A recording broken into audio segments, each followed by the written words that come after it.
Сайн уу Бадмаа? Сайн уу. За тэгэхээр одоо ингээд Японд Монгол Оюутны холбооноос бид нар ингээд Японд хэлний бэлтгэлээр сурчаад их сургуульд орох гэж байгаа хүүхдүүдэд зориулаад ингээд цуврал видео нэвтрүүлэг бэлтгэхээр зорьсон байгаа. Тэгээд манай өнөөдөр ихний зочноор Бадам Цэнд маань оролцох гэж байна. За тэгэхээр Бадмаа өөрийгөө танилцуулаад эхлэв. За намайг Бадам Цэнд гэдэг. Би одоо 20 настай. Японд ирээд одоо 3 дахь жилдээ болж байна.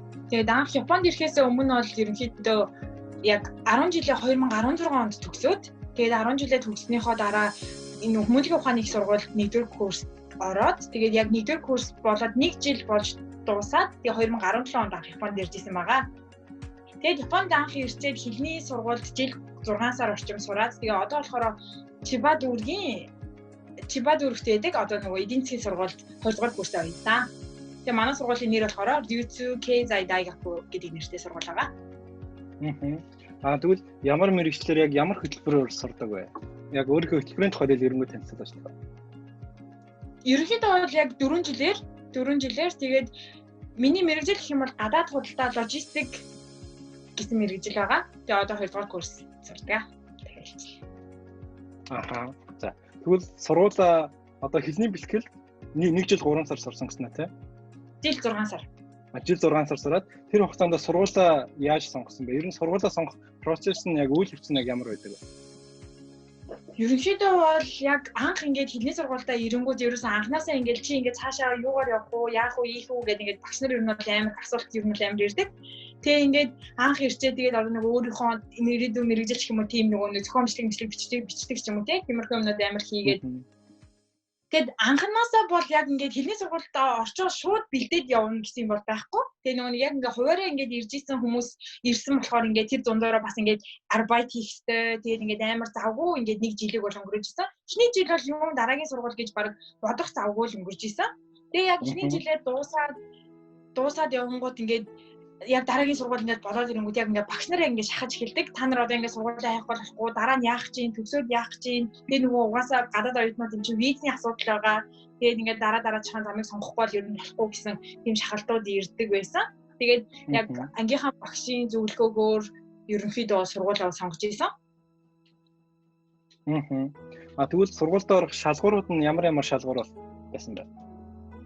Манай ерөнхийдөө бол ихтэй сургууль болохоор EGU гэдэг нөгөө гадаад оюутнуудын тийм шалгалт байдаг. Тэгээд тэр нь болохоор яг монголоор бол яг ЕС шиг тийм шалгалт байдаг. Тэгээд тэр шалгалтын 270-аас дээш оноотой байх хэрэгтэй гэсэн шалгуур ер нь бол айгүйх байдаг. Гэхдээ яг хаа сургуулиас хамаараад өөр байдаг. Манай сургууль тэгээд N2-оос дээш эсвэл EGU-гийн 270-аас дээш оноотой байх хэрэгтэй гэсэн шалгуур бол ерөнхийдөө бол тавьдаг байсан.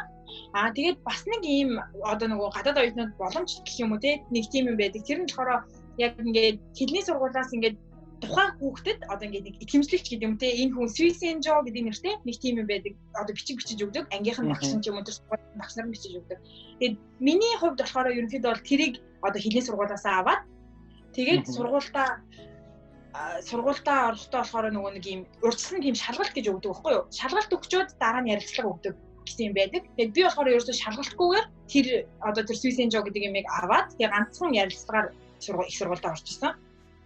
Тэр зүйл нь одоо ингээд чамайг ингээд их сургуульд ингээд мондөг хүүхчөө гэж ерөнхийдөө танилцуулж өгч юм гэсэн үг үү? Ерөнхийдөө бол те энэ хүүхэд одоо ингээд 100% эрттэй, эртэн ингээд 100% эрттэй тэгээ хичээлдээ орох идэвхтэй ийхүү. Тэгээ ер нь бол ийм юм оюутан учраас энэ оюут ингээд одоо авахыг зөвлөж байна гэх юм хаашийн те ерөнхийдөө бол тиймэрхүү юм байдаг те тэрүүгээр орсон. Тэрийг нь авахд хэр хэцүү байдаг вэ? Ер нь хүүхд болгон өгдөг үү? Өвчтэй нэрээ тэрийг бол нэрээ үнэхээр 100% эрттэй. Тэгээд 100% за 100% ч бас арай юм тий. Бас яг л нэг 80% ч юм уу тий. Ер нь бол гайгүй эрттэй, тий идэвхтэй яг тийм хүүхэд байх мал нэрээ хүн болгон авах боломж бол байгаа. Тэгэхээр тэр бичгийн их сургуульд ороход хэр хувь нэмэр оруулсан гэж бодож байна? Тэр бол амар өндөр хувь нэмэр оруулсан гэж боддөө шүү. Одоо хэрвээ тэргүүгээр би ингээд шалгалт өгөөд яг шалгалтандаа тэнцэж болно л доо. Гэхдээ тэр чинь бас мэдсэн үг нь тэр чинь хэдэн 10,000 хүүхэд ингээд тэнд ингээд шалгалт өгж байгаа. Тэгээ тэр нь арай илүү тэрнтэй байх юм бол арай илүү зүрхий золд юм болов уу гэж бас боддог. Тэгээд танай сургууль хувийн сургууль уу, улсын сургууль уу? Ер нь энэ хоёр сургуулийн ялгаа нь юу вэ? Манай сургууль бол ерөнхийдөө хувийн сургууль. Тэгээд ялгаагийн за би одоо улсын сургууль сурж үзэг болохоор бас нэг сайн мэдгүй. Гэхдээ яагаад миний хувьд бол тэгж боддیں۔ Яг улсын сургууль, хувийн сургууль гэхээсээ илүү яг одоо нөгөө нэг яг улсын сургуулийн хүмүүс амар тэгж ярьдаг штеп. Ингээд арай илүү юм заадаг гэх юм уу те. Улсын сургууль нь арай илүү тийм юу мэдлэг өгдөг гэх юм уу те. За яг нэг тиймэрхүү яриа байдаг. Тэгээд би бол ерөөсөө тэгж боддоггүй шүү дээ. Яг сурна гэдэг чинь яг хувь хүнээсээ шалтгаалдаг. Яг ингээд өөрөө л хичээх юм бол хаач ийсэн, улсынхч ийсэн, хувийнхч ийсэн, үнэтэй сургуульч ийсэн, хямдхан сургуульч ийсэн ер нь бас сурах бах. Сурах боломжийг өөрөө л бүрдүүлнэ гэж өрнөд боддоо шүү. Тэгээд тийм ерөнхийдөө бол нэг тиймэрхүү. Тэгвэл дараагийн асуулт болохоор ингээд хувийн сургууль нь арай илүү хямдхан ч байдаг юм уу? Тийм байдаг шүү дээ. Танай сургуулийн төлбөр нь хэд байдаг вэ? Тиймэрхүү зүйл хуваалцах боломжтой. Тийм. Ерөнхийдөө бол тийм. Одоо ингээд нөгөө хуваараар ирж байгаа хүмүүс чинь болохоор яг төлбөр чинь угаасаа хамгийн том асуудал болдог. Яг сургууль айлаа энэ сургууль би орохыг хүсэж чинь гэсэн юм яг төлбөр чинь амар хэцүү байдаг. Тэгээ манай сургуулийн хувьд бол төлбөр ерөнхийдөө бол нэг анх орохдоо ер нь бол эхний жилийн төлбөр бол нөгөө нэг Ньюгакийн гэдэг нөгөө 9 орох мөнгө төлөөд ирэхээр амар өндөр болдог. Тэгээ анх орохдоо бол бараг 100 мянган шахуу төлжсэн баха. Анх орохдоо. Тэгээ яг хоёр дахь жилээсээ нөгөө нэг гадаад оюутан ерөнхийдөө бол 15% нөгөө нэг жигё гэмэн гэдэг нөгөө нэг 15% хөнгөлдөг тим юмнууд байгаа учраас хоёр дахь жилээсээ бүр амар хямдхан боломж байгаа. Тэгээд өөр газруудаас тэтгэлэг авсан уу? Өөр газраас бол тэтгэлэг аваагүй. Гэхдээ манай сургууль нөгөө нэг гадаад оюутанд зориулсан нэг тим тэтгэлэг байдаг. Гэхдээ тэр нь бол яг нөгөө нэг студент гэдэгтэй адилхан цар болгон 3 маа өгдөг. Ингээд сайн одоо нөгөө нэг TSC-ийн ингээд сайн бол одоо нэг GPA-ийн голч байдаг шүү дээ. Тэр голчин нэгдээ шалгуур тавиад тэрнээс дээш байгаа оюутан бол цар болгон 3 маа-ийн тэтгэлэгтэй гэсэн юм байна. Тэрийг нь авахд хэр хэцүү вэ? Авж яана. Дүн хөрж яана. Тий. Сая ингээд эхний жил одоо 2 дугаар курст бол би тэрийг авах гэж байгаа. Миний голч гайгүй гарсан. Тийж гарсан. Одоо тэгэхээр сарынхаа 3 мянга эстимэттэй байна гэсэн. Тийм, сарынхаа 3 мянга эстимэт.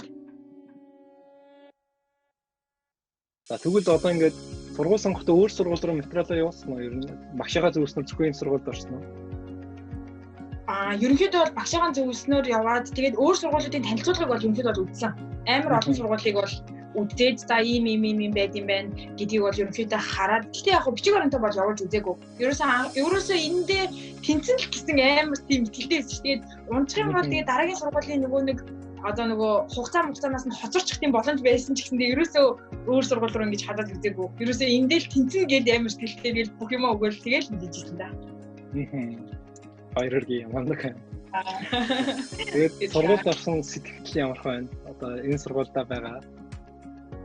Ямар сургуультай таалагдж байна? Одоо таалагдж анх бол би ингээд яг нөгөө би яг Хүмүүжлийн ухааны их сургууль сурж ирсэн гэж хэлсэн шүү дээ. Тэгээ бизнес судалгаар яг нэг жил сурж ирсэн.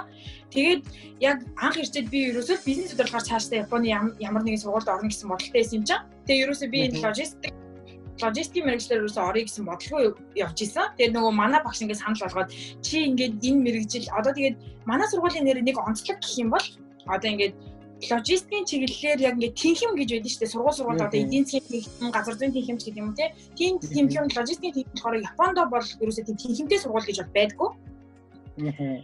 Тэгээд манай сургууль болохоор ийм тэнхим амар онцлогтой логистик талаараа тэнхимтэй. Тэгээд энэ талын мэдлэгийг арай илүү тийм мэдлэгийг олгох тийм чадвартай гэх юм уу те. Тиймэрхүү сургуулиас очиж ерөнхийдөө бол энэ сургуулаа сонгоод тэгээ энэ сургуультаа тэгээ энэ мэргэжлээр орсондоо ч гэсэн ер нь жоохон баяртай байдаг.